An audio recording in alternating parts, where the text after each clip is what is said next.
Amen. Amen. Haleluya. Bwana asifiwe. Bwana Yesu asifiwe. Nasalimia kwa jina la Yesu. Habari za leo? Habari ya wiki yote? Bwana asifiwe sana. Naomba salimie dada upande huu na upande huu, mwambie karibu kwa ibada. Na upande huu mwingine mwambie umefanya vizuri kuja. Amen. Amen. Bwana Yesu asifiwe sana. Salimia wawili watatu. Mbie mtu nimefurahi kukuona. Umebarikiwa kwa hapa leo. Bwana Yesu asifiwe sana. Lakini sijapata mtu akunisalimia mimi. Bwana asifiwe. Amen, asante sana. Bwana akubariki, karibu kwa ibada. Pastor Boniface, Bwana asifiwe. Amen. Bwana akubariki sana. Asante kwa kuja. Mshangilie Bwana Yesu kwa makofi. Na vigelegele kwa Bwana.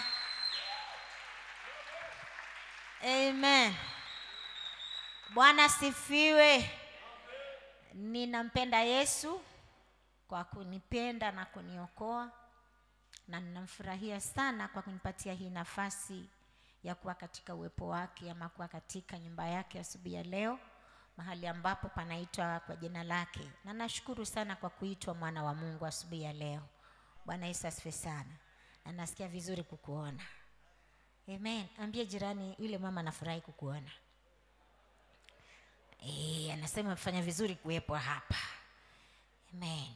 Maana ni Mungu amekuita. Amen. Bwana Yesu asifiwe. Amekuita kwa sababu anakusudi na maisha yako. Maana anakupenda. Ana mawazo mazuri na wewe. Amen. Naomba tunyoshe mikono yetu kwa Bwana, mwambie Bwana nena nasi asubuhi ya leo. Kwa sababu Bwana unaponena mioyo yetu inapata nguvu. Bwana unaponena nasi mioyo yetu inapata matumaini. Kwa hivyo Bwana tunakuhitaji unene katikati yetu. Nena Bwana katika mioyo yetu asubuhi ya leo. Asante mfalme wa wafalme, asante Bwana wa mabwana. Tunakupenda Bwana, tunakubariki.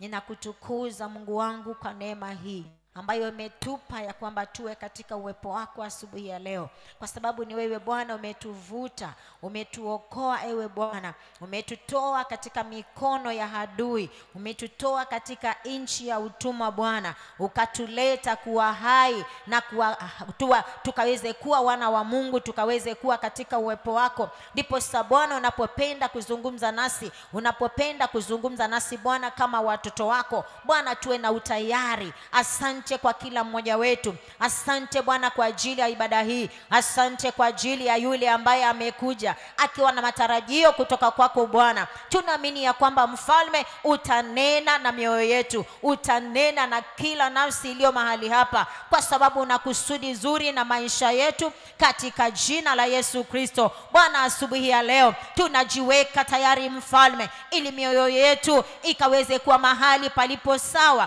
kwa ajili ya neno lako liwezalo kutusaidia. Katika jina la Yesu Kristo tunaondoa mbali kila roho ya uzito, tunaondoa mbali kila roho ya kutokuelewa. Katika jina la Yesu tunaalika Roho wako Mtakatifu anayetusaidia kuyaelewa makusudi yako, yale ambayo umetukusudia siku hii ya leo. Wacha Bwana yakapate nafasi, na Roho wako Mtakatifu atayafunua ndani yetu, ndipo sasa Bwana tukayafikie makusudi yako maishani mwetu. Ubarikiwe Bwana. Bwana tuko hapa, tunapenda kuzungumziwa nawe, tunataka kuisikia sauti yako, maana sauti yako inatutia matumaini, katika jina la Yesu. Na kushukuru Bwana, maana unaweza kukitumia kinywa changu kuyanena maneno ambayo Bwana umeyakusudia kwetu, ili wewe ukatukuzwe. Wacha kiwe kama mfereji ulio safi, kuyapitisha maji matakatifu kutufikia sisi watoto wako. Ndipo sasa Bwana tukaimarishwe na wewe, ndipo sasa tukatiwe nguvu mpya na wewe, ndipo sasa tukayaone makusudi yako. Maana neno lako linapokuja Bwana linafungua ufahamu wetu, litafungua macho yetu ya ndani, litafungua masikio yetu ya ndani, katika jina la Yesu. Wacha masikio yetu ya ndani Bwana yakafunguliwe na wewe, tukakusikie wewe unaposema nasi, ndipo sasa tukapate nguvu ya kuendelea. Asante maana utafanya hivyo, maana uko katikati yetu. Kwa Yesu Kristo tumeomba tukiwa na imani. Amen. Naweza mshangilia Bwana Yesu kwa makofi.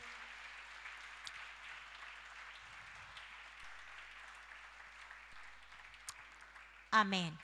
Naomba ukae katika kiti chako kwa huo uwepo wa Bwana. ambao uko mahali hapa wa kutufurahisha leo. Amen. Bwana Yesu asifiwe. Uwepo wa Bwana uko mahali hapa uwezao kututia nguvu ya kuendelea. Bwana Yesu asifiwe sana. Nampenda Yesu sana kwa kuniokoa na kunidumisha. Nimeokoka hata leo, nasikia wokovu uko ndani yangu. Nasikia Yesu anatenda kazi ndani yangu. Amen. Bwana Yesu asifiwe sana. Amekuwa nguvu zangu, amekuwa tumaini langu, amekuwa amani ya moyo wangu. Amekuwa rafiki yangu wa karibu sana, nasikia kumpenda na kumheshimu sana. Bwana Yesu asifiwe sana. Na napenda kumshukuru Mungu sana kwa viongozi wetu wote ambao Bwana amewaweka hapa kwa makusudi yake, na wamekuwa baraka kwetu na kila mwaminio uliye mahali hapa. Ninashukuru sana kwa kuhimizwa na Bwana kuwa hapa. Naomba jipigie makofi kila mtu.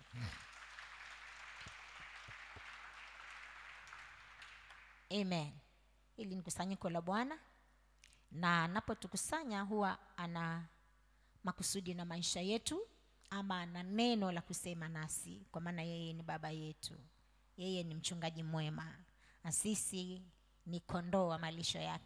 Anapotukusanya kwa jinsi hii, anapenda kutulisha, anapenda kutunywesha, anapenda kutuonya. Amina. Amen. Bwana Yesu asifiwe. Hapa nataka kukupatia assignment moja, wewe kama wewe. Haleluya. Kazi yako ni kusema amen na nguvu, ili ushinde baridi. Shetani tulishamshinda tayari, si ndio? Bwana Yesu asifiwe. Shetani hana uwezo, yuko chini ya miguu yetu. Lakini unaweza pigwa tenga na mtu kengine ambako hakana miguu, hakana mikono, kanaitwa baridi. Amen. Haleluya. Kwa hivyo utaishinda hiyo baridi kwa kusema amen kila dakika chache, unasema amen. Amen. Bwana Yesu asifiwe. Hiyo itatusaidia. Maana mtu wetu wa ndani hashiku na baridi, lakini ili huyo wa ndani achangamke, anataka pia huyu wa nje awe amechangamka. Si ni kweli eh? Bwana Yesu asifiwe. Basi uwe mshirika mzuri leo ama mwanafunzi mzuri. Chagua moja kati ya hizo mbili. Mshirika ama mwanafunzi. Sawa? Sasa ukiwa mwanafunzi, utafanya kile ambacho naambiwa ni kizuri. Amen. Bwana Yesu asifiwe sana. Basi naomba tuingie katika neno la Bwana kwa muda huu. Mnenaji ama mtu aliyesimama mbele yako ndiye mnenaji wa ibada hii. Mshangilie Bwana Yesu kwa makofi. Amen. Bwana amenipatia hiyo nafasi ya kwamba tukaweze kushiriki neno la Mungu kwa pamoja, ama pamoja nasi asubuhi ya leo. Kwa maana tunapokutana mahali hapa, kusudi letu kubwa ni kwamba tukawe na ushirika pamoja na Mungu wetu. Tuwe na ushirika wa mmoja kwa mwingine, na linalotushirikisha pamoja ni neno la Bwana. Amen. Linalotuunganisha kwa huo ushirika uwe kamili ni neno la Bwana. Bwana Yesu asifiwe sana. Kwa hivyo ushirika wetu tunaupatia hiyo nafasi ya kwanza ya kulishiriki neno la Bwana, kwa sababu hilo ndilo nguvu zetu, ndilo chakula chetu, ndiyo maji yawezayo kutusaidia, yawezayo kutusafisha. Yesu akasema ya kwamba tunakwisha kuwa safi kwa sababu ya lile neno alilotuambia. Kwa hivyo neno likija kwetu linatusafisha nafsi zetu. Amen. Bwana Yesu asifiwe. Likija kwetu linakuja kama chakula, linalisha nafsi zetu. Tunashibishwa, tunapata nguvu ya kuendelea kushinda majaribu. Amina. Bwana Yesu asifiwe. Na anayelifanya hilo neno lifanye kile kitu ambacho Mungu amekikusudia ni Roho Mtakatifu. Unapomruhusu Roho Mtakatifu akae ndani yako, atakusaidia kulielewa lifanye makusudi ya Mungu. Amina. Bwana asifiwe sana. Basi naomba tuweze kuingia katika neno la Bwana ambalo Bwana amelihimiza ndani yangu. Kuna wakati ameliweka ndani ya moyo wangu neno hilo, wakati fulani majuma ya kwanza ya mwezi huu, nikiwa nimejitayarisha kwenda kuhudumu mahali, na nimejitayarisha vizuri. Unajua mhubiri unataka upate neno la kusoma, halafu unaomba, Bwana, neno hili ndilo ama silo, ni akili zangu, naomba unasoma. Nikasema hili nafikiri ni nzuri. Nikalala kufika usiku wa manane, nikaambiwa hapana, si hilo. Bwana Yesu asifiwe. Bwana Yesu asifiwe. Kukaja sauti kaniambia, hivyo vitu umevipanga sivyo utakavyovizungumza. Sasa usiku huu jameni, nimelala kuchelewa. Alafu sasa huyo roho, zamani nilikuwa nasema na hicho kisauti, nilikuwa sijui ni roho. Lakini asante kwa Yesu, kwa mwalimu mzuri ambaye nilikuwa naye. Kaniambia ukisikia hiyo sauti usiseme ni kimutu, huyo ni roho. Bwana Yesu asifiwe. Bwana asifiwe. Kama nikisikia hiyo sauti nasema kimutu ama kisauti kimesema hivi, ananisikiliza. Akimaliza niambia, wewe wamesema walizaliwa kwa kanisa la Pentecost. Sasa hii msemo ilitoa wapi? Sasa ningesemaje? Sinasikia kisauti. Kwani hujui hiyo sauti unayoisikia ndani yako ambayo si sauti ya mama yako, si yangu? Hujui hiyo ni Roho Mtakatifu? Ambia sasa nitajuaje kama sijaambiwa? Najua roho huko yuko, lakini sijashikanisha hiyo sauti kama ikisema ni hiyo. Ya basi ushike. Wacha kusema hiyo kisauti. Ujue huyo ni Roho Mtakatifu amesema. Bwana Yesu asifiwe. Kwa hivyo maneno haya ambayo tunataka kujifunza leo ama kuyazungumzia leo ama kuyashiriki leo ni maneno ambayo Roho Mtakatifu aliweka ndani yangu usiku mmoja wa kuamkia tarehe 8 ya mwezi huu. Siku wa 8. Kaambiwa Mungu wa jangwani. Ati Mungu wa jangwani? Ni kitu gani hicho? Mungu katika jangwa. Mungu katika jangwa. Alifanya nini? Sasa nikaanza kuelezwa Mungu ambayo alifanya vitu katika jangwa. Huyo ndiye Mungu nataka uzungumzie watu leo. Mungu katika jangwa. Na hicho kisauti kikaenda. Mmetajua maneno moja ama mbili. Sasa unaamka. Sasa hiyo maneno hata iko wapi? Umepewa ka homework na Roho Mtakatifu, lakini alivyo mzuri. Bwana Yesu asifiwe sana. Bwana asifiwe. Hakupatia homework ambayo utaanguka. Patia ile unajua unapita haraka sana. Bwana Yesu asifiwe sana. Basi neno ambalo tunataka tuzungumzie leo ni hilo ambalo Roho Mtakatifu amelihimiza tena ndani yangu kuhusu kuzungumzia Mungu katika jangwa. Amina. Mungu katika jangwa. Bwana Yesu asifiwe sana. Kwa sababu gani tunazungumzia Mungu katika jangwa? Ni kwa maana uweza wa Mungu mara nyingi hudhihirika wakati wa magumu, ambayo hayo magumu tunawafanisha na jangwa katika maisha. Bwana Yesu asifiwe sana. Bwana asifiwe. Basi tunataka tuzungumzie huyo Mungu katika jangwa. Amen. Na kwa maana umejua kabisa ya kwamba huyo Mungu katika jangwa anaweza kumshughulikia mtu, jangwa ambalo tunaliona katika maisha yetu kama wanadamu ama Wakristo ama waaminio siku hizi. Hatutapelekwa huko Sahara Desert. Ni jangwa ambayo ni maisha ambayo katika maisha ama katika mwenendo ama maisha unavyotembea katika maisha yako, unaweza kupitia mambo magumu katika safari yako ya maisha. Hiyo ndiyo inatafsiriwa kama jangwa. Kwa maana wewe hutaenda huko Sahara Desert ama na hiyo njia ya kwenda Israeli. Nilipata mahali kuna jangwa refu sana mpaka lina mawimbi hivi. Mawimbi. Naangalia mpaka macho yako yanafika mwisho, naona tu yametengeneza mawimbi. Jangwa. Hiyo ni mchanga, si bahari. Sasa huko hutaenda. Lakini kwa maana ni mwanadamu uliye hai. Bwana Yesu asifiwe. Katika safari yako ya maisha ama mapito yako ya kawaida, hupitishwa mara nyingine katika hali ngumu ambazo ndizo zinatafsiriwa kama jangwa la mwanadamu, ama tuseme leo kama jangwa nalolipitia kama mwaminio, kama mwana wa Mungu. Lakini tusikie huko jangwani bado kunatokea nini? Bwana Yesu asifiwe sana. Tusome maandiko.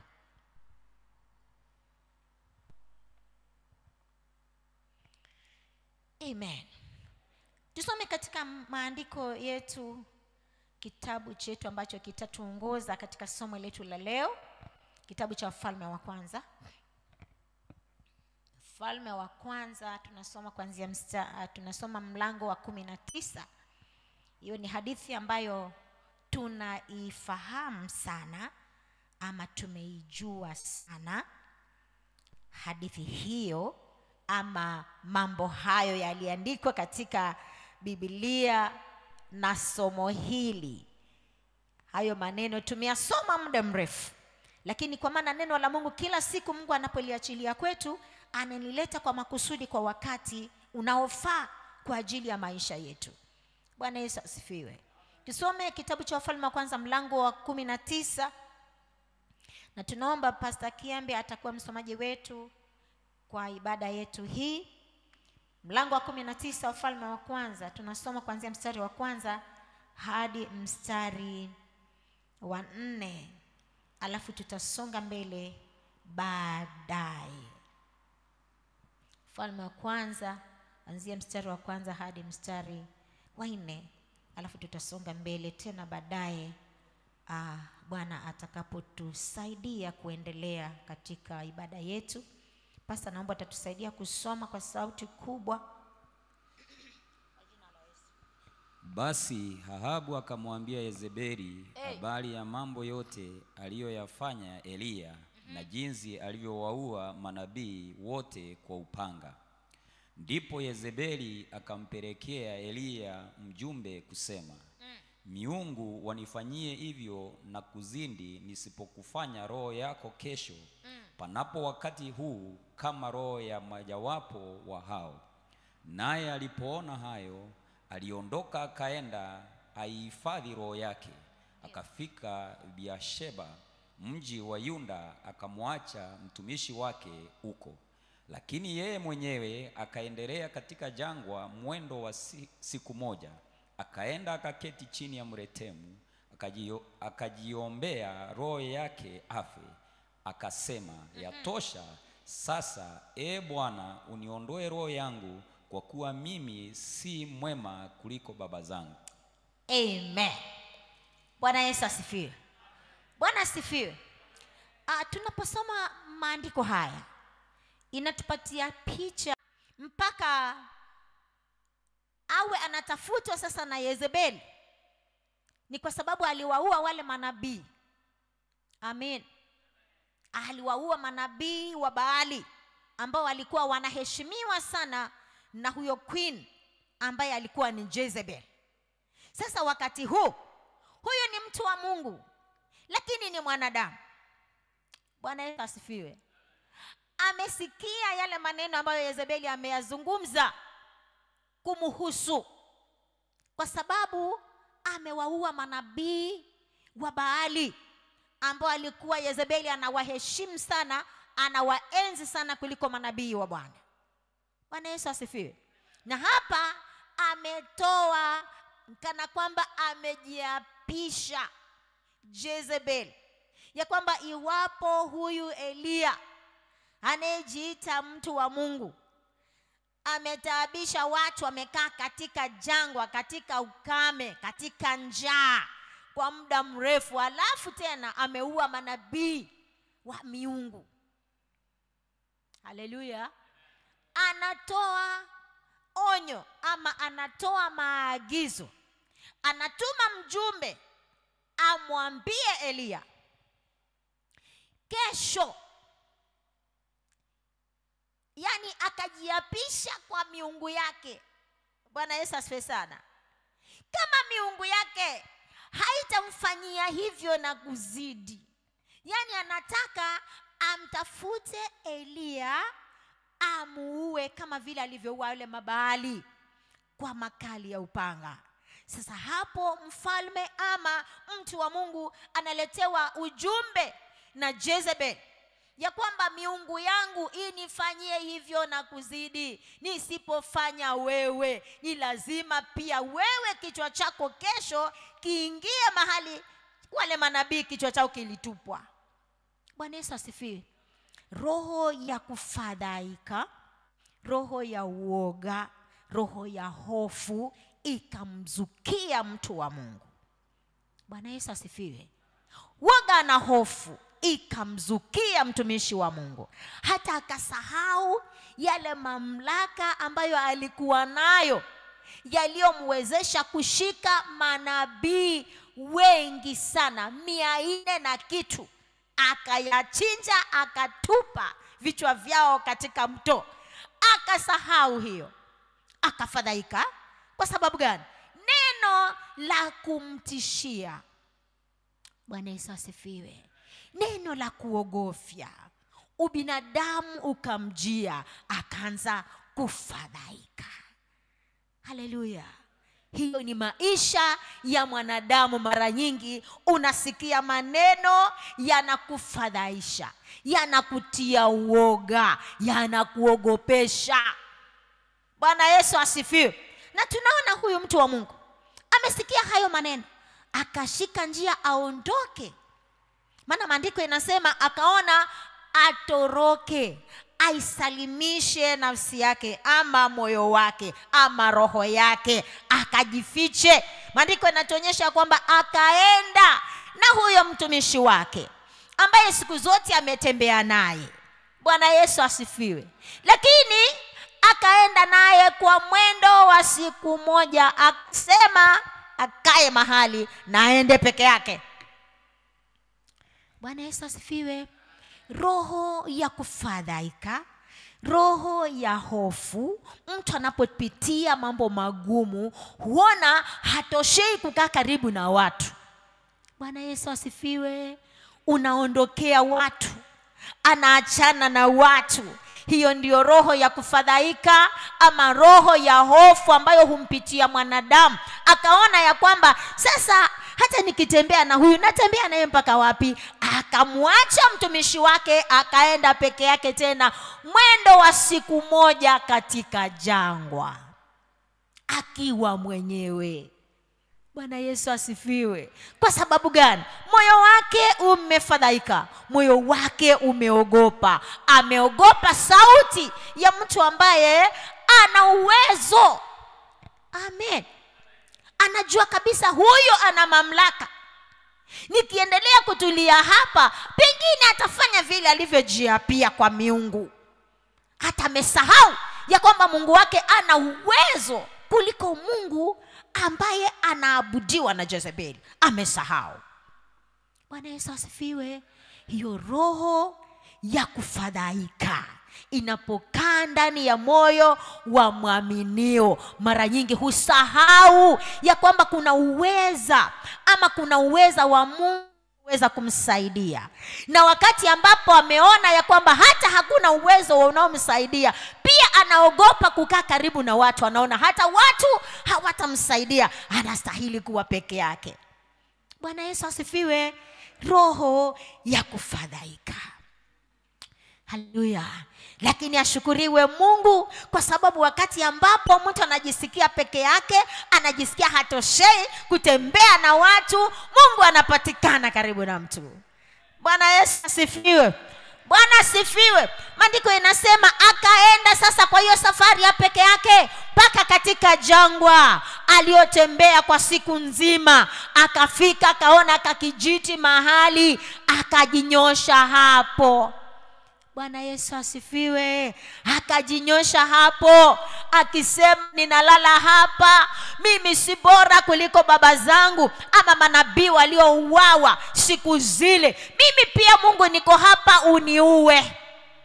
Haleluya. Akajinyosha ili afanyeje? Afe. Roho ya kukata tamaa. Bwana Yesu asifiwe. Roho ya kufadhaika, roho ya kukata tamaa ni mbaya sana. Inapomjia mwanadamu, anaona hakuna sababu ya yeye kuishi. Bwana asifiwe sana. Inapokutenga na watu, inakuweka peke yako ili kuonyesha hata wewe hauna maana, haufai kuishi, unastahili kukufa hata wewe. Haleluya. Lakini Mungu ashukuriwe, Mungu wa sauti ya kutia moyo katika jangwa. Haleluya. Tusome maandiko hayo tena katika mstari wa 5 na kushuka chini. Kuanzia mstari wa 5 tusome hadi mstari wa 8. Naye akajinyosha akalala chini ya mretemu, na tazama, malaika akamguza akamwambia, inuka ule. Akatazama, kumbe pana mkate umeokwa juu ya makaa na gundulia la maji kichwani pake. Akala, akanywa, akanyosha tena. Malaika wa Bwana akamwendea mara ya pili, akamgusa, akasema, inuka ule, maana safari hii ni kubwa mno kwako. Akainuka, akala, akanywa, akaenda katika nguvu za chakula hicho siku 40 mchana na usiku, hata akafika Horebu, mlima wa Mungu. Amina. Bwana Yesu asifiwe. Bwana Yesu asifiwe. Yeye amejipanga alale au wawe na Mungu ama afe. Bwana Yesu asifiwe. Lakini Bwana anatuma malaika. Amina. Anakuja mahali mtu tayari amejinyosha, anangojea edha Mungu alete upanga wake ama aje amuue tu mara moja. Lakini Mungu anatuma malaika na nini? Na mkate na maji. Bwana Yesu asifiwe sana. Mungu anajua huyu mtu si wakufa, lakini mnajua si huyu Elia hata hakuonja mauti. Bwana Yesu asifiwe sana. Lakini yeye tayari alikuwa amejipanga, ana mimi nastahili kukufa tu, hata sina maana ya kuishi mimi, nastahili nikufe tu, na nikufe hapa tu mwenyewe, ama Mungu aniue, lakini nisife mikononi mwa Jezebeli. Bwana Yesu asifiwe. Lakini Mungu aliye mbinguni anaona Elia amefadhaika, anaona Elia amekata tamaa, na huyu Elia anastahili kuendelea na safari zaidi, kwa maana kuna watu ambao hajawapatia kile kitu kilicho ndani yake. Bwana Yesu asifiwe. Bwana asifiwe. Na Mungu alikuwa anajua kabisa ndani ya Elia kuna kitu ambacho hajakirithisha watu, na hataondoka kama hatakirithisha watu. Bwana Yesu asifiwe. Lakini yeye amefadhaika mpaka anatamani kufa. Lakini Bwana, haleluya, anayeona sauti, anayeona nafsi, anayeona moyo wa mtu amekata tamaa, anayeona moyo ya mtu anayeona ya kwamba hatoshei kuishi, Mungu anayeona moyo, anaona kile kitu cha thamani ndani ya huyu mtu hastahili kufa wakati huu. Bwana Yesu asifiwe. Anatuma malaika kwa ajili ya kumtia nguvu mtu huyu. Bwana asifiwe. Kwa sababu gani? Kuna kitu ni lazima akirithishe watu huyu Elia, asife kama hajampatia Elisha. Haleluya.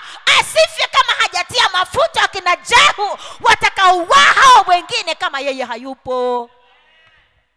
Haleluya. Kwa hivyo roho ya kukata tamaa inaweza kukuondoa katika mpango wa Mungu. Roho ya kukata tamaa inaondoa hata kuonyesha wewe kuna uwezo wa kiungu ndani yako. Roho ya kukata tamaa kwanza ikikuondoa na mtu anayekutia moyo, inakupeleka katika jangwa ambapo naambiwa unastahili kufa, ambapo Mungu anastahili, anasema wewe si wa kufa. Haleluya. Sauti ya Mungu katika jangwa inakuja na mwambia Elia, inuka ule na unywe. Bwana Yesu asifiwe. Sauti ya Mungu ikija inakutia moyo, inakupatia neno liwezalo kukufanya uendelee kwa masafa marefu. Bwana Yesu asifiwe. Sasa hapa Elia anaamushwa na malaika. Amina. Anaambiwa Elia, inuka ule na unywe, kwa maana Mungu kweli anajali maslahi ya mtu. Bwana asifiwe. Maana hiyo safari aliyotembea ya siku nzima, hatusikia alikuwa na kibaba cha maji ama alikuwa na kamkati, hakukuwa nako. Bwana asifiwe. Na kweli mtu anayetamani kufa na wanatembea nikajifie huko mbali, alikumbuka kweli kutafuta kamaji?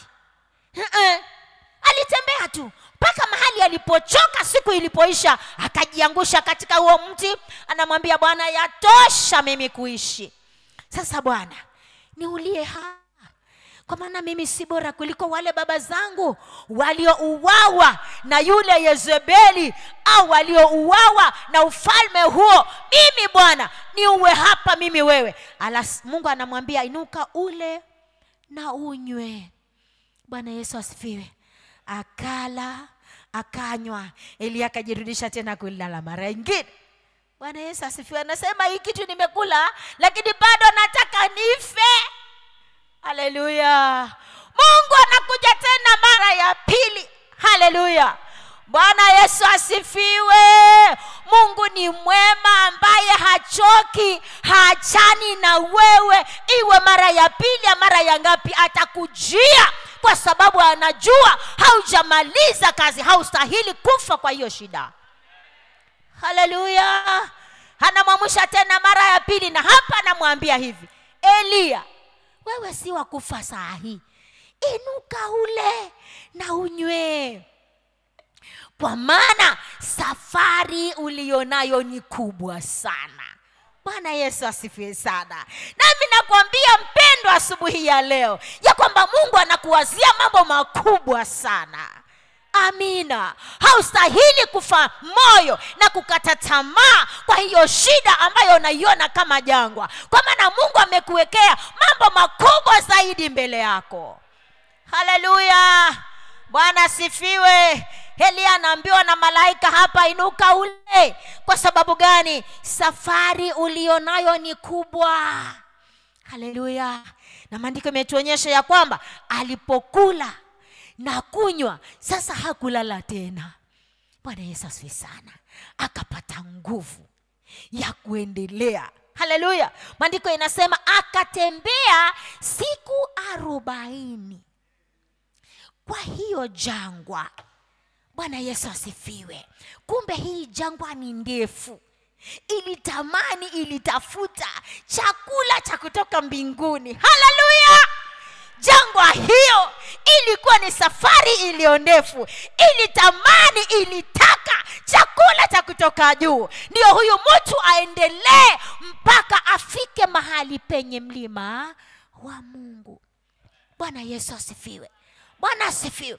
Unajua katika huo mlima wa Mungu kuna nini? Hapo ndipo Elia alipopelekwa na hiyo safari ndefu ya siku 40 mpaka katika Horebu, mlima wa Mungu. Hapo ndipo anaisikia sauti inayoweza kumsaidia na kumwelekeza tena. Bwana Yesu asifiwe. Mpendwa, katika jangwa lako usiogope wala usikate tamaa, kwa maana yuko Mungu ambaye anapokuja katika jangwa lako, anapokuja katika ukame wako, anapokuja katika magumu yako, anakupatia chakula kikuwezeshako kuendelea mpaka ufike mahali ambapo Mungu anasema ni hapa nitakuongoza vizuri. Haleluya. Bwana Yesu asifiwe. Kwa hivyo tunakihitaji chakula cha juu. Sema chakula cha juu. Haleluya. Ambacho Mungu hukileta kwa ajili yetu na neno la Mungu. Bwana Yesu asifiwe sana. Unapolipata neno la Mungu wakati wa magumu yako, neno la Mungu linakuja katika maisha yako, linakusaidia, linakuonyesha kwamba Mungu yuko nawe. Hebu tuangalie kitabu cha Isaya. Mungu anasema nini? Bwana Yesu asifiwe. Isaya mlango 41. Mungu anasema nini? Hii inakupatia uhakika ama uhakikisho ya kwamba Mungu yupo kwa ajili yako. 41 Isaya kuanzia mfungu la 9 hadi la 10. Maneno ambayo tumeyazoea tu, lakini hayo ni maneno ambayo tunastahili siku ambapo unapitia katika jangwa yako, unapitia katika magumu yako, unatembea katika nyika yako. Haya maneno yaamuke ndani yako, yaamshwe na neno la Mungu na roho wa Mungu ndani yako, ukijua kwamba Mungu yupo. Basi tusomee mstari wa 9 na wa 10. Isaya 41. Wewe niliyekushika toka miisho ya dunia, na kukuita toka pembe zake, nikikuambia wewe mtumishi wangu, nimekuchagua wala sitakutupa.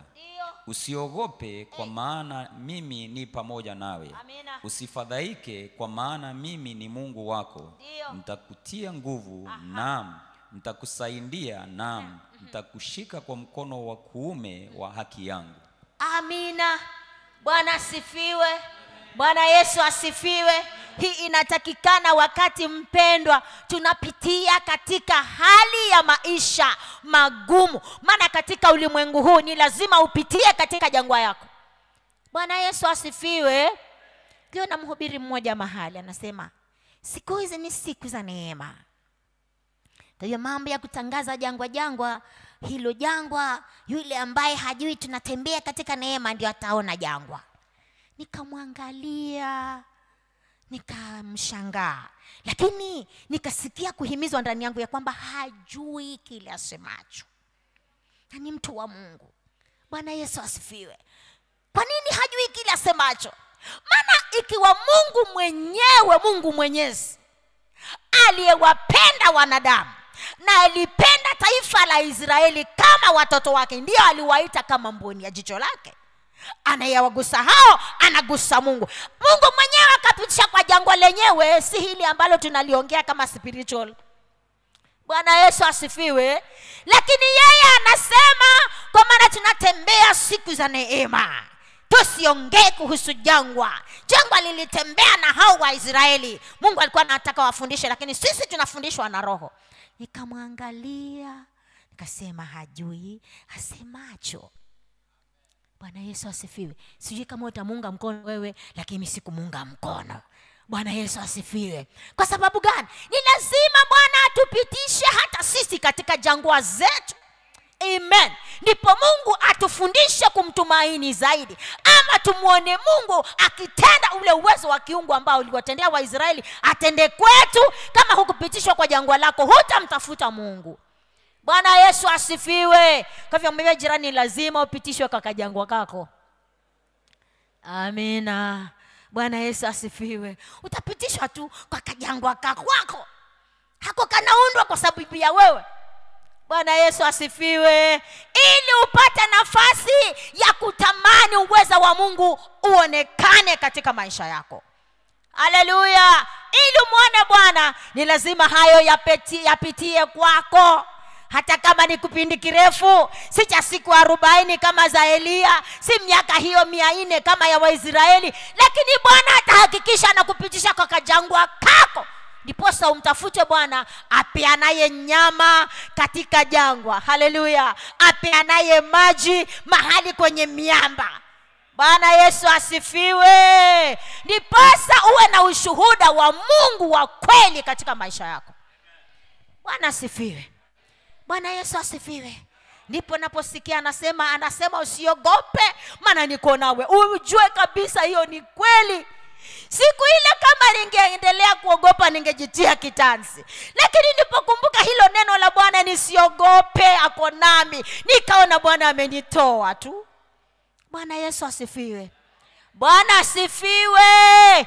Tamani kumwona Mungu mpendwa katika jangwa lako. Haleluya. Kwa maana anapoonekana utaipata sauti yake inayokutia moyo, inayokuambia usiogope. Bwana Yesu asifiwe sana. Inayokuambia usife moyo, usifadhaike, maana mimi ni Mungu wako. Usiogope maana niko pamoja nawe ili nikuokoe. Haleluya. Bwana asifiwe. Mungu wa jangwani ninampenda. Haleluya. Mungu wa jangwani ninampenda kwa sababu ana sauti ya kunitia matumaini siku baada ya siku. Haleluya. Bwana asifiwe.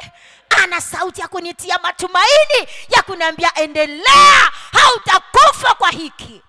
Amen. Bwana Yesu asifiwe sana.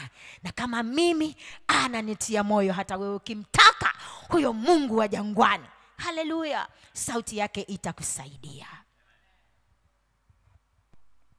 Bwana Yesu asifiwe.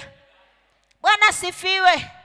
Na katika jangwa jameni, tujifunze kusikia hiyo sauti na kuielewa.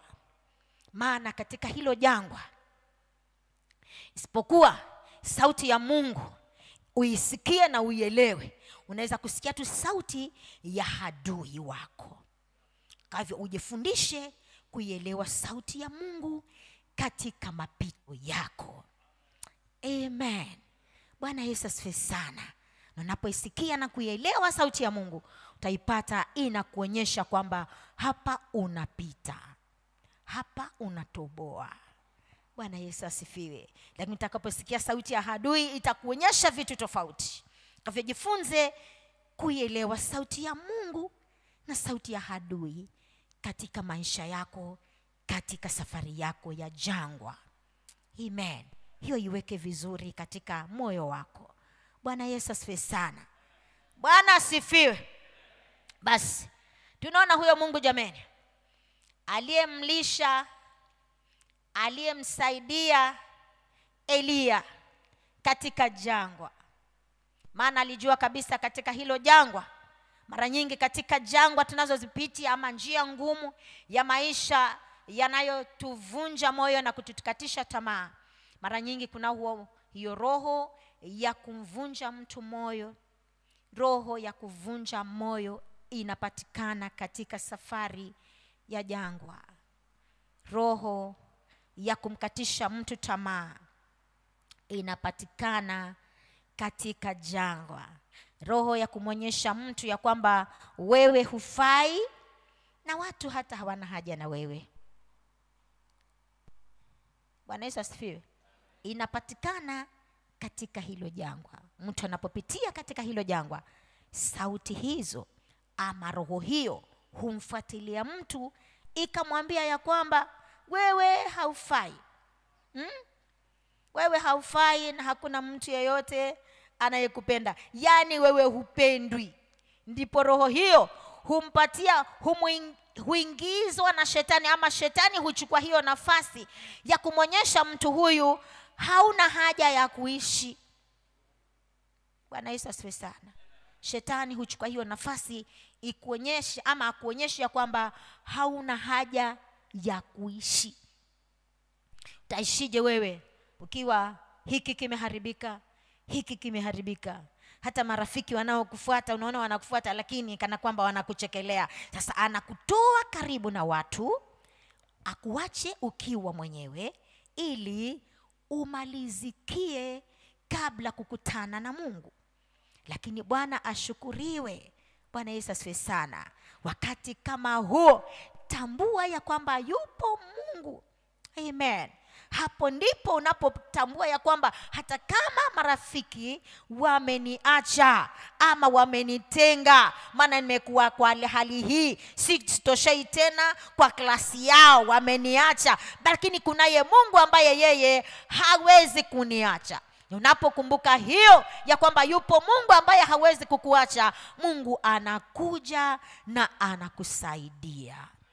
Bwana Yesu asifiwe. Lakini lazima ufahamu wako Bwana auguse, ujue ya kwamba hata kama kuna watu wanipendi, watu wameona mimi sasa sitoshei kwa klasi yao, lakini kuna ye Mungu ambaye yeye anaona mimi ni wa thamani machoni pake. Basi Mungu huja na kukuokoa na kukusaidia.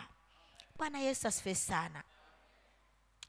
Mungu akiwa anatembea nawe, ama Mungu akiwa nawe, Bwana Yesu asifiwe. Unapotambua ya kwamba Mungu ako nami katika jangwa yangu, jangwa lako ambalo katika jangwa mara nyingi kama huoni miti, lakini utaona majabali makubwa. Hayo mawe ama hayo yanaitwa miamba, Bwana anayafanya yatoe maji kwa ajili yako. Bwana Yesu asifiwe sana. Huyo ndiye Mungu wa jangwani anavyofanya. Bwana Yesu asifiwe. Mungu wa jangwani anavyofanya ni tofauti na miungu mingine. Some kitabu cha Hesabu. Hesabu mlango wa 20.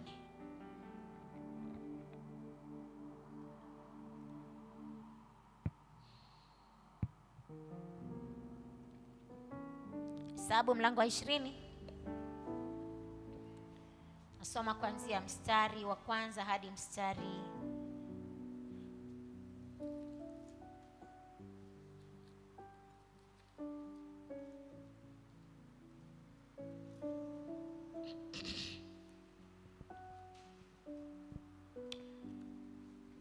tuanzia mstari wa kwanza mlango wa 20 Hesabu, tusome mpaka mstari wa 4, alafu tutaruka tusome mstari wa 7 na mpaka wa 9. Bwana sifiwe. Msaidie kusoma pastor kwa sauti kubwa tu. Kisha wana wa Israeli mkutano wote wakaingia bara ya chini katika mwezi wa kwanza, watu wakakaa Kadeshi. Miriamu akafa huko, akazikwa huko. Na hapo hapakuwa na maji kwa ule mkutano.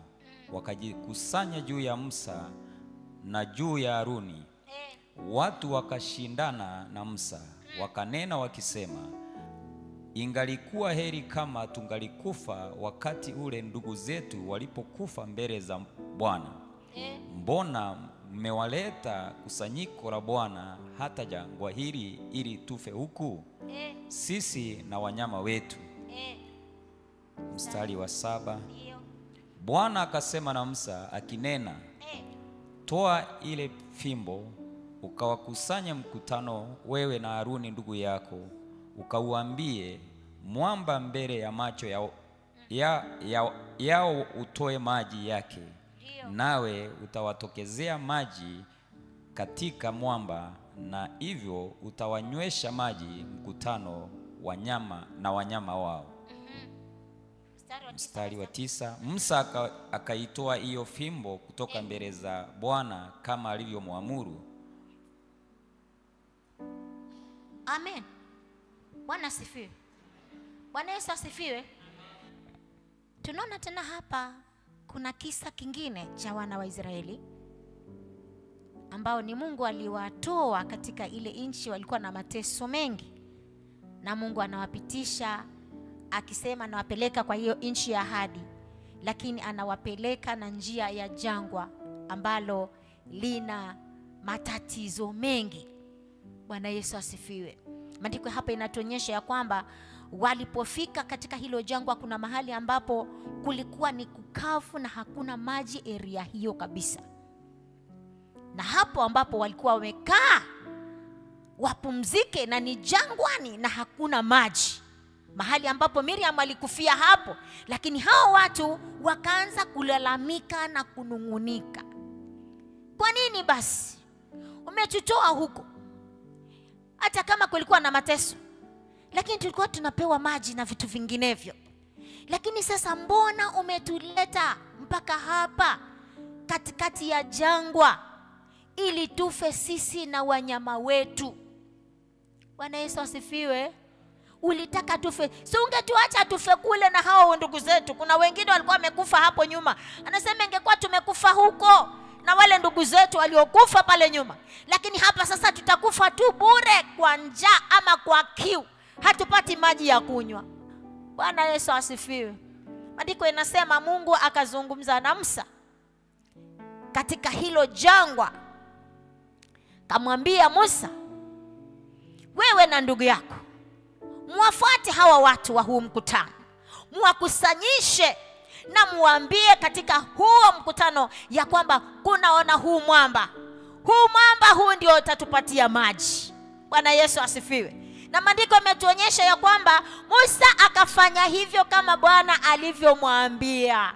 Lakini ukiendelea huko kusoma hapo mbele, aliukaribia mwamba kweli, lakini akakasirika, akaupiga badala ya kuongelesha. Lakini leo nimekuja kukutia moyo mpendwa. Bwana Yesu asifiwe sana. Nimekuja kupatia maneno ya matumaini ya kwamba katika jangwa lako, iwapo Mungu yuko pamoja nawe, Bwana Yesu asifiwe, atauonyesha huo mwamba ama hiyo miamba ama hayo mambo magumu yaliyo mbele yako. Bwana atakupatia wewe maneno ya mamlaka kwa ajili ya hayo magumu unayoyapitia, ambayo yanafananishwa na hayo miamba ya jangwani. Bwana anakupatia mamlaka ya kuiambia maneno hiyo miamba iliyo karibu nawe, na itatoa maji kwa ajili yako. Bwana Yesu asifiwe. Maana hii fimbo ambayo Musa alikuwa nayo ni kuonyesha ni mamlaka ya kiungu Mungu alikuwa amempatia.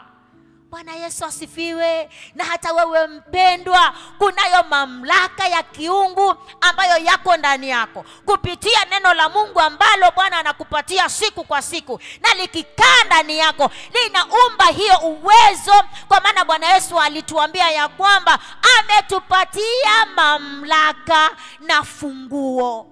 Bwana Yesu asifiwe. Hayo mamlaka ambayo tumepewa yawe ndani yetu ama yawe katika vinywa vyetu. Chochote ambacho kinasimama mbele yetu kama miamba yale ya jangwani, unapoyatumia mamlaka hayo ambayo Bwana Yesu amekupatia, hiyo miamba ambayo imesimama mbele yako itakupatia maji yako.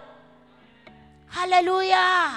Bwana Yesu asifiwe. Hautaupiga mwamba, utaunenea. Maana Bwana anatia maneno ya mamlaka, kwa sababu wewe ni mwana wa Mungu. Na ikiwa wewe ni mwana wa Mungu, uweza huo wa kuamurisha vitu viondoke mbele yako ameweka katika kinywa chako. Bwana Yesu asifiwe. Kwa hivyo mwamba wako mpendwa, ama jangwa lako mpendwa ambalo lina miamba mikubwa, Bwana anakupatia wewe nafasi ya kuongelesha hiyo miamba ikupatie maji. Bwana Yesu asifiwe sana. Bwana asifiwe. Miamba ya maisha. Bwana Yesu asifiwe sana. Na katika nchi yetu wakati kama huu tunaiona hiyo miamba. Bwana Yesu asifiwe. Inasimama mbele yetu. Haleluya. Lakini kwa maana wewe Bwana amekupatia mamlaka na uweza, utaiongelesha kama siku zile mtumishi wa Mungu akaongea mbele ya Zerubabeli, anasema una nini wewe mlima? Ni lazima uwe tambarare, lakini lazima ujijue ya kwamba ndani yangu kuna uweza wa kiungu ambao Bwana amenipatia, ambao kazi yangu ni kutiisha chochote ambacho kinasimama mbele yangu, patie njia. Haleluya. Kwa maana wewe si wa kukufa katika hiyo shida. Bwana Yesu asifiwe. Bwana asifiwe. Na hata kukiwa na hali ngumu iweje, lakini kama Bwana amekuweka hapo ili akufundishe kumtegemea yeye, usife moyo, kwa sababu hautaondolewa hapo mpaka ipeane njia hiyo hali ambayo unaiona. Bwana Yesu asifiwe sana. Lakini jifunze kuisikia sauti ya Bwana. Maana huyu Musa alisikiliza sauti ya Mungu. Kamwambia Musa, chukua hiyo fimbo. Amen.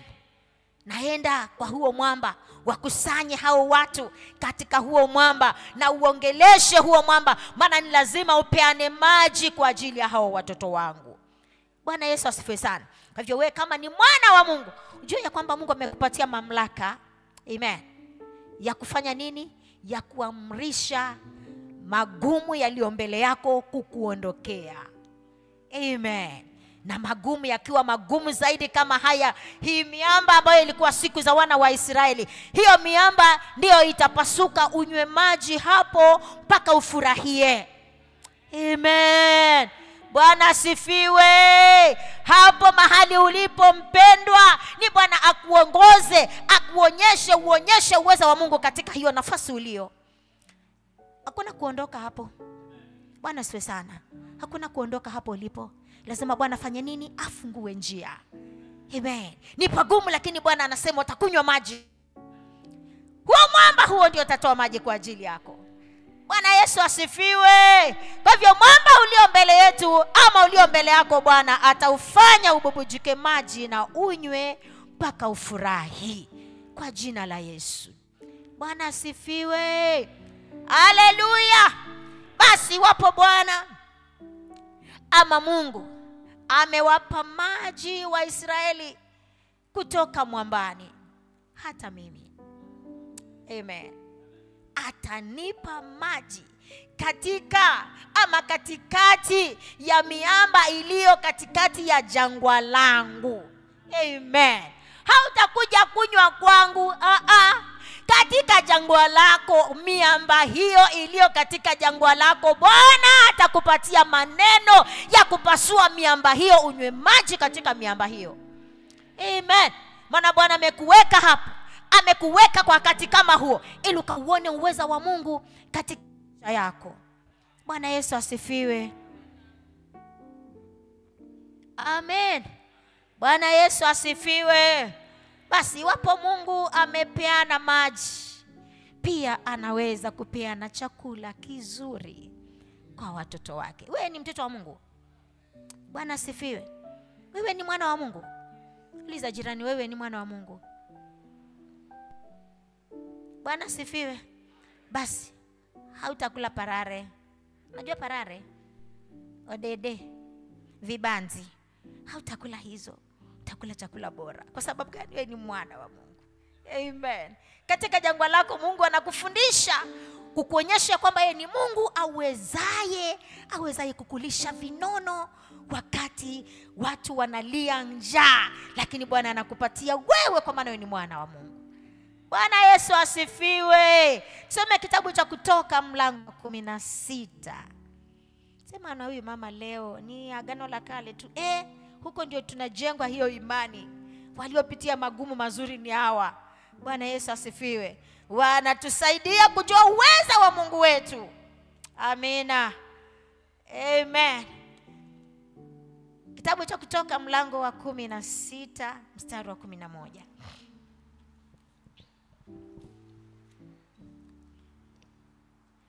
Mstari wa 11 tutasoma hadi mstari wa 13.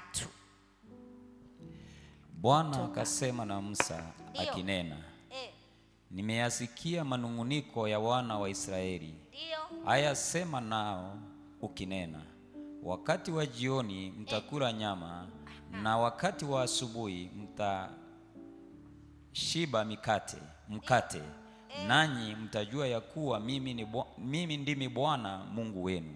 Ikawa wakati wa jioni kware wakakaribia, wakakifunikiza kituo, na wakati wa asubuhi umande ulikuwa juu ya nchi pande zote za kituo. Amina. Bwana Yesu asifiwe. Kware. Siku nyingine hapa Kenya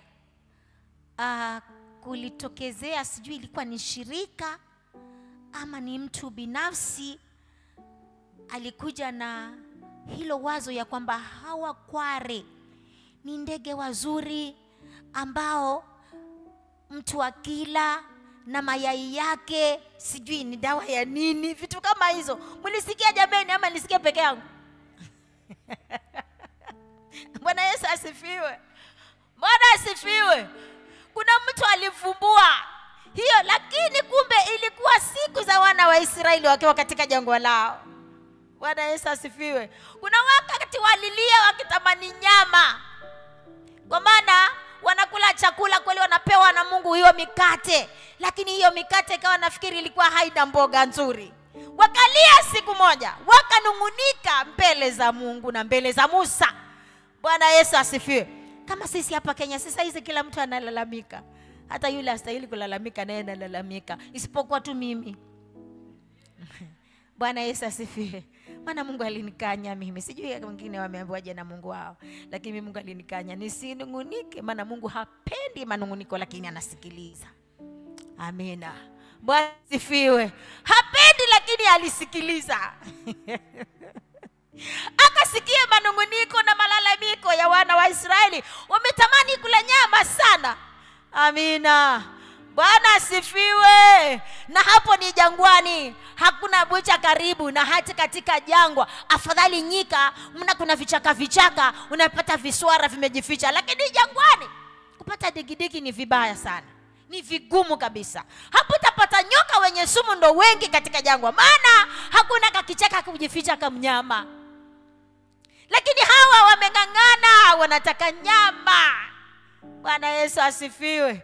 Basi Mungu akamwambia, haleluya, hawa watu wangu, hawa watoto wangu waliotamani nyama, Musa, hawa watakula nyama. Haleluya. Wewe ni mwana wa Mungu. Bwana Yesu asifiwe. Basi maandiko yanasema Mungu akafanya saa nyingine kunatokea kama wingu, alafu linaanguka karibu na kituo cha wana wa Israeli. Inakuja inazingira kituo chote. Waisraeli wakitoka hivi nje ni kware. Haleluya. Chinja yani vikuku vimenona. vinashindwa kutembea.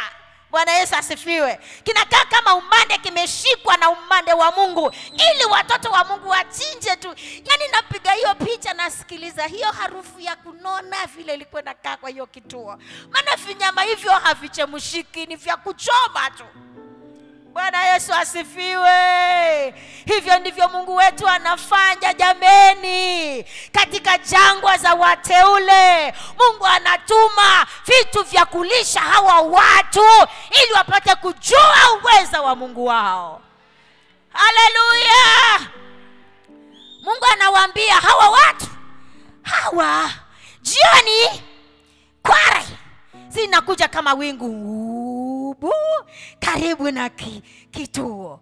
Waisraeli ni kuchinja na kuchoma. Yaani wakachinja na kuchoma. Hiyo ndio sasa chakula na kazi ya kuchinja kware na kuchoma.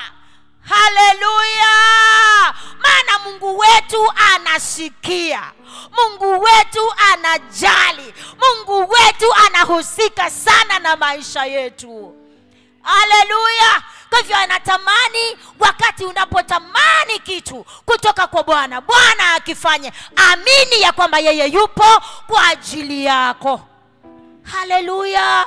Wacha kulalamika, kwa maana Mungu ni Mungu wako. Wacha kufadhaika, maana yeye ni muumba wako. Wacha kulalamika siku baada ya siku, maana anasema nitakushika kwa mkono wako wa kuume, mkono wa haki yangu, nikusaidie. Kwa sababu gani? Wewe ni wangu. Bwana Yesu asifiwe. Pia jirani, mimi ni wa Mungu. Haleluya. Bwana asifiwe. Watu wakachinja na kula. Asubuhi yake ni mikate inashuka. Watu wanakula mikate na kuku chomwa vile vikware. Yaani unakula na kufurahi. Bwana Yesu asifiwe sana. Huyo ndiye Mungu ambaye hushughulikia watu wampendao katika maisha yao ya jangwa. Haleluya. Naomba umpende huyo Mungu wa jangwani.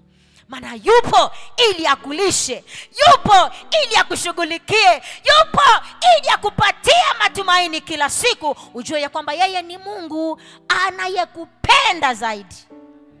Shangilia Bwana Yesu kwa makofi. Haleluya. Bwana sifiwe. Mungu wa jangwani jameni ni mzuri, ninampenda. Maana katika jangwa anapotembea haji kukuchekelea na kukuchapa viboko. Hata kama umepoteza matumaini, anakuja na sauti ya kukuonyesha ya kwamba ipo siku ya kuendelea tena katika maisha yako kwa jina la Yesu. Haleluya. Bwana Yesu asifiwe. Huyo Mungu wa jangwani jameni, huyo Mungu hawezi kukusahau. Huyo Mungu anakupenda, huyo Mungu anakujali. Huyo Mungu hatakubali uondoke katika hiyo jangwa kama umevunjika miguu. Hapana, atakushikilia, atakupa nguvu. Utamuona Mungu kwa sababu yeye anakupenda kabisa. Na huyo Mungu habadiliki kabisa. Naomba hiyo iwe katika moyo wako. Huyo Mungu habadiliki kabisa. Huyo Mungu kama hakubadilika, hatabadilika hata siku zetu. Bado ni Mungu awezaye kushughulikia maisha ya watoto wake wampendao. Amen. Bwana Yesu asifiwe. Mungu katika jangwa, amen, husikiliza sauti ya wanaolia na wale ambao wametupwa. Amen. Bwana Yesu asifiwe. Katika jangwa Mungu huwasikiliza. Some kitabu cha Mwanzo. Nampenda huyu Mungu anayesikiliza sauti ya mtu aliyevunjika moyo, aliyejisikia kuachwa na kudharauliwa.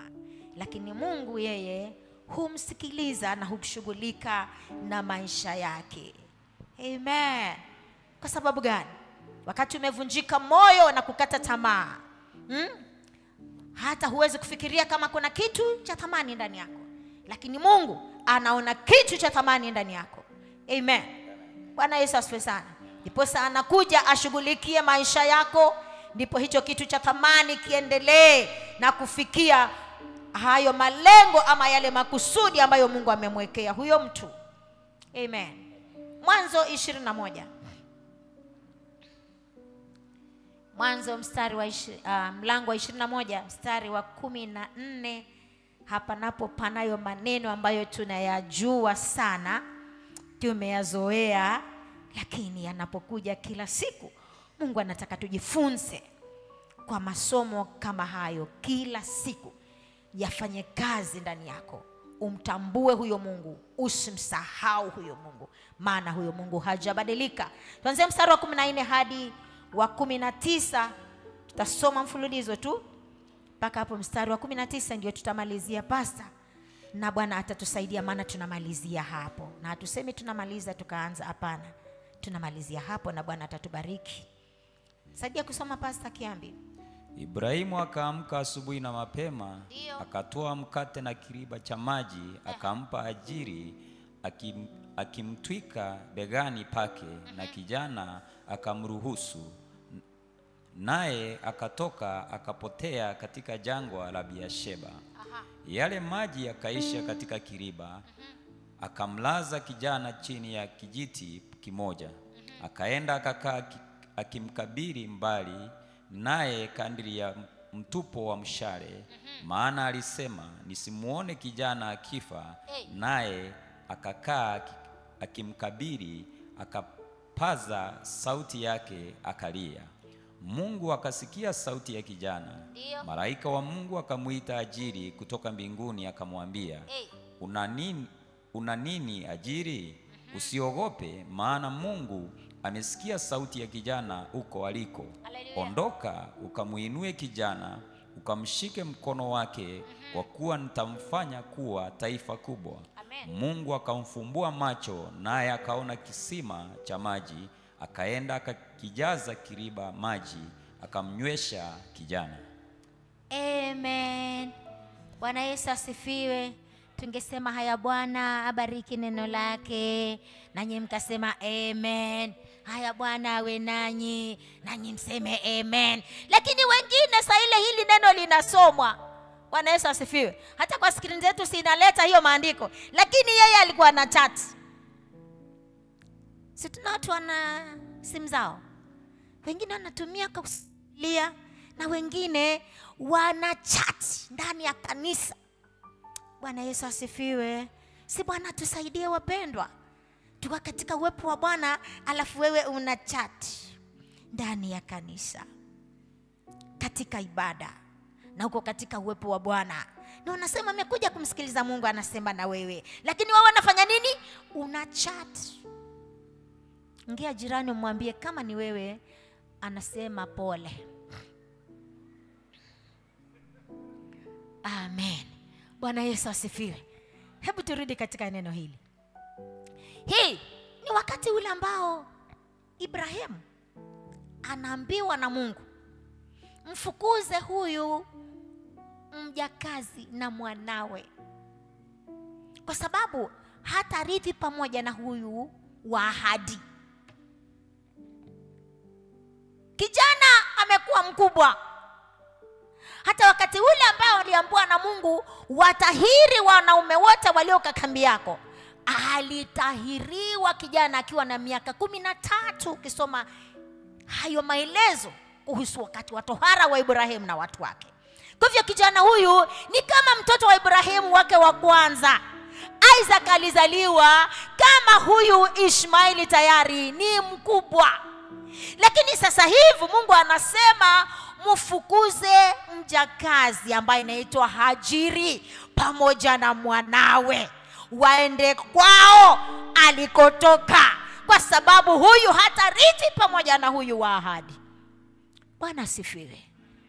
Na Ibrahimu akatii, lakini kwa moyo wa kusikitika sana. Lakini kwa maana anamtii Mungu, akamruhusu aondoke.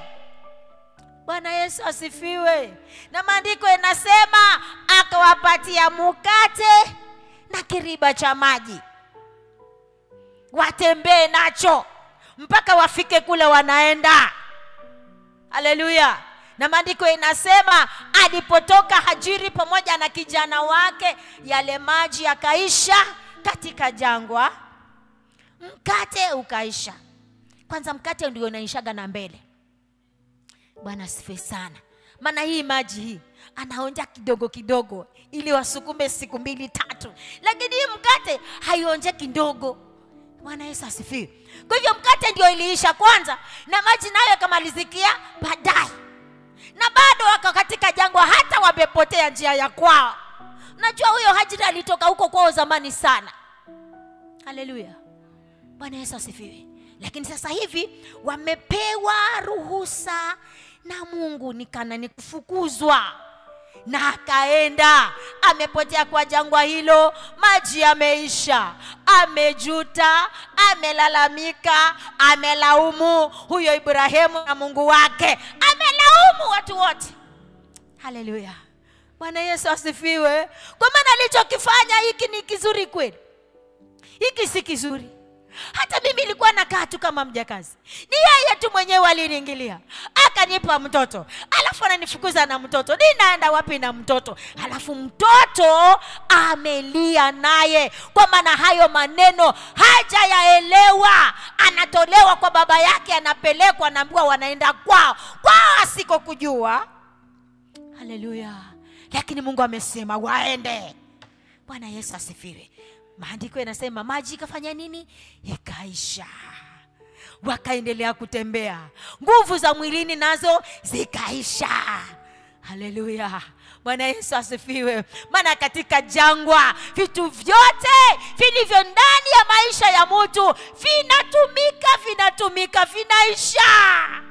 Lakini kuna kitu ambacho hakiishi, kilichofichwa ndani ya mtu, ambaye Mungu anakiita cha thamani. Anaona huyo mtu ule uthamani na ule uweza ambao utaonekana baadaye. Mungu anauona huo. Angalii miguu imevunjika, angalii mikono imekosa nguvu, angalii midomo imekauka. Anaona kitu chengine ndani ambacho Mungu anasema ni lazima akitetee hicho. Ndiposa anakuja kwa ajili ya hicho. Haleluya. Bwana Yesu asifiwe. Hajiri akamlaza mwanawe, kijana wake mbali. Maandiko yametuonyesha ya kwamba akaenda mbali kama mtupo wa mshale. Haleluya. Wandugu hapa juu, hapa ndani hapa kuna wandugu ambao miaka ya zamani walicheza na mishale. Bwana Yesu asifiwe. Mshale ukiuvuta hivi unaenda kilomita ngapi? Kulingana na nguvu zako Kwa hivyo ukiwa na nyingi inaenda hata zaidi ya kilomita 1 na kitu. Bwana asifiwe. Sasa hapa Hajiri akaenda akakaa mbali, ili maana inaonyesha, inaeleza hii andiko ya kwamba ili asisikie kijana wake akilia, ile sauti yake ya mwisho ya kulia na kusikitika, anakata roho, Hajiri asisikie. Bwana Yesu asifiwe sana. Haleluya. Sasa Hajiri ameondokea mwanawe, akilia asisikie, naye akaenda pembe yake mahali aliko, naye analia kivyake, akimlilia Mungu aliyempa hii nafasi ya kukaa kwa mtu aliyeheshimika na akaheshimu hawa watu akiwatumikia. Na sasa hivi ametupwa jangwani na katoto kake kameuliza mama yake maswali, majibu yamekosa Hajiri. Lakini Mungu aliye mbinguni amesikia sauti ya kijana akiwa mbinguni, amesikia sauti ya kijana, si malalamiko ya Hajiri. Haleluya. Mungu anashuka kwa ajili ya kilio cha kijana ambaye ndani yake kumebebwa taifa kubwa. Sema taifa kubwa. Haleluya. Mungu akasikia akiwa mbinguni, akatuma malaika, anamjia Hajiri aliyejaa kulia na kulalamika. Anakuja anamwambia Hajiri, una nini wewe? Kwani alikuwa hajui? Bwana Yesu asifiwe. Yo malaika kwani alikuwa hajui? Sasa alikuwa anajua. Lakini anamuuliza hivyo kwa nini? Kwa sababu Hajiri alikuwa haoni huo ukuu ndani ya mtoto wake. Ana mtoto anakufa tu jameni. Mtoto wangu anakufa. Mtoto ambaye nimempata kwa mbegu ya mtu wa kuheshimika. Alafu anakufa hivyo, nirudi kwetu vile nilivyo. Nitaenda kusema nini? Mungu akasikia sauti ya kijana. Bwana Yesu asifiwe. Anakuja kwa Hajiri ambaye amevunjika moyo, amelala chini kwa vumbi, lakini moyo wake unaugua. Lakini Bwana aliye mbinguni, kumbe yuko mbinguni na sikio lake liko jangwani. Kumbe yuko mbinguni, lakini sikio lake na macho yake yanaona ukuu ndani ya kijana, ya kwamba hastahili kufa katika jangwa hili, maana huyu ni taifa kubwa. Bwana Yesu asifiwe. Unajua ndani yako kuna ukuu. Bwana Yesu asifiwe sana. Unajua ndani yako kuna ukuu. Basi huo ukuu Bwana anapouona anataka ufanye uonekane. Kwa hivyo shida anayokuzingira mpendwa si ya kukuua. Bwana Yesu asifiwe. Si ya kukuua. Hilo tatizo ambalo liko juu yako, liko mbele yako, lisikufanye ukamrushia Mungu mikono. Maana hilo ni la kukuonyesha upate kuona uweza wa Mungu wako, anayekupeleka katika ule ukuu, ili upate kuonekana ule ukuu. Bwana Yesu asifiwe. Bwana asifiwe. Hajiri anaambiwa, hujui huyo mtoto ni taifa kubwa. Sema hata kama ni taifa kubwa sasa, akifa hilo taifa lote litakuwa limekufa. Anaambiwa simama Hajiri. Bwana Yesu asifiwe sana. Hajiri anatiwa moyo. Sauti ya Mungu inapokuja katika maisha aliyovunjika moyo, inamtia nguvu, inamwambia simama. Hata kama hujui, lakini simama. Aliposimama, Bwana Yesu asifiwe, maandiko inasema Bwana akafungua macho yake. Haleluya. Bwana Yesu asifiwe. Macho yake yakafunguka. Na alipofunguka macho yake, kumbe kuna kisima karibu tu mahali amelaza kijana. Kisima kiko hapo pembeni tu. Bwana Yesu asifiwe. Anaambiwa haya basi, umekiona hicho kisima? Haya, chukua maji ukamnyweshe kijana, maana huyo si wa kufa, ni wa kuendelea, kwa maana ni taifa kubwa amelibeba. Haleluya. Wacha nikwambie mpendwa, katika jangwa lako, iwapo umelia, umenungunika, umemuuliza Bwana, Bwana anakuja na kuambia simama, kwa sababu wewe umebeba taifa kubwa ndani yako. Na unapokuwa umebeba taifa kubwa, unastahili kuishi. Na unapostahili kuishi, ni lazima Bwana afungue macho yako. Macho yako ya ndani yafunguke, uone kitu kiwezacho kukufanya uendelee, wala si kufa katika tatizo hilo. Haleluya. Bwana afungue macho ya mtu asubuhi ya leo, maana kuna kisima karibu na yeye. Haleluya. Kwa hilo jangwa unalolipitia, amen, kuna kisima karibu na wewe. Bwana Yesu asifiwe. Hilo tatizo si la kukuua mpendwa. Bwana Yesu asifiwe. Hiyo shida si ya kukutoa katika imani mpendwa. Hiyo kazi hata kama imezorota, usijali, hiyo kazi haitakufa. Bwana Yesu asifiwe. Bwana anataka uende mataifa yote, maana wewe kuna mbegu ya kiungu ndani yako, si wa kukaa mahali padogo. Kwa hivyo katika hiyo jangwa, Bwana anafungua macho yako. Na asubuhi ya leo utamwambia Bwana, fungua macho yangu. Amen. Kwa maana kuna kisima kilicho karibu na wewe, ambacho kitabubujika maji, si kile kilichoimbiwa na wengine. Chako kitakuwa tayari maji yanatokea. Haleluya. Utakunywa na utaishi, ili huo ukuu ulio ndani yako uendelee kuonekana, kwa sababu Bwana anatamani ndani ya maisha yetu kama wana wa Mungu, macho yetu yamtazame Bwana, imani yetu isivunjike na kupotea, matumaini yetu yajengeke siku baada ya siku, kwa maana Bwana yupo kwa ajili yetu. katika hilo jangwa Bwana apeane maji kwa ajili yako. Katika hilo jangwa, miamba iliyosimama karibu nawe, Bwana kupatia maneno ya mamlaka ili miamba hiyo ikakunywesha maji wewe pamoja na vitu vyako. Bwana Yesu asifiwe. Naomba tusimame. Haleluya. Nyosha mikono yako kwa Bwana. Haleluya, haleluya. Tukuzwe Yesu, tukuzwe Yesu. Haleluya. Usikiaye maombi, ujibuye kwa moto, Bwana umwaminifu.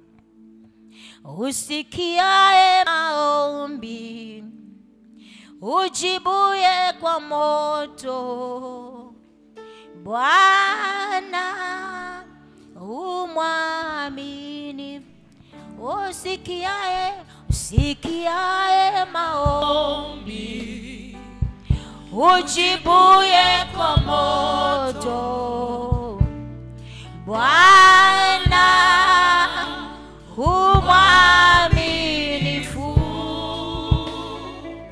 Usikiaye maombi, ujibuye kwa moto, Bwana umwaminifu. Yuko Mungu mbinguni, asikiaye maombi yetu. Yuko Mungu mbinguni, hayajibuye maombi yetu. Tunapoomba asikia, anajibu. Tunapoomba asikia maombi yetu. Yupo Mungu mbinguni, asikiaye maombi yetu. Yupo Mungu mbinguni, hayajibuye maombi yetu. Tunapoomba asikia, anajibu. Tunapoomba asikia maombi yetu. Yuko Mungu mbinguni wapendwa. Huyo Mungu aliye mbinguni, huyo ndiye Mungu aliyewashughulikia wenzetu. Na kwa maana huyo Mungu hajabadilika. Neno lake ni kweli na amina. Anasema tunapomuamini yeye atashuka kushughulika na maisha yetu. Hatutakufa katika jangwa zetu, hatutakata tamaa na kutoka katika imani, maana yeye yupo kwa ajili ya yule amuitaye. Na kwa maana tunaweza kumuita mchana wa leo ama asubuhi ya leo, anasikia maombi aliyewasikia wakilia na kunungunika. Yeye yupo kwa ajili yako ili akasikia maombi yako, akasikia kilio chako asubuhi ya leo, na akutane na hilo tatizo ambalo limekuwa kama mwamba, ambalo limekuwa kama jangwa. Mungu yupo asubuhi ya leo, hawezaye kukutana nawe, maana anakupenda. Ile ule ukuu ulio ndani yako usipotee, kwa maana upo. Wewe ni mkuu, wewe ni taifa kubwa ambayo inaitanishwa na jina la Mungu. Wewe ni mtu mkubwa. Usivunjike moyo kwa mambo yalivyoenda vibaya. Kuna ukuu ndani yako. Bwana anataka uonekane ukuu huo katika jina la Yesu. Asubuhi ya leo, kama unatamani ukuu uonekane ndani yako, njoo tumuombe Bwana, maana anasikia. Kama unatamani Bwana alifanya jangwa lako kuleta kisima, ni macho yako yafunguke ukione, ndiposa usife katika jangwa, maana Bwana ameweka kisima karibu na wewe. Bwana yafungue macho yako uone kisima chako. Bwana kupatie maneno ya mamlaka ili miamba iliyo karibu nawe Bwana aifanye kutoa maji kwa ajili yako.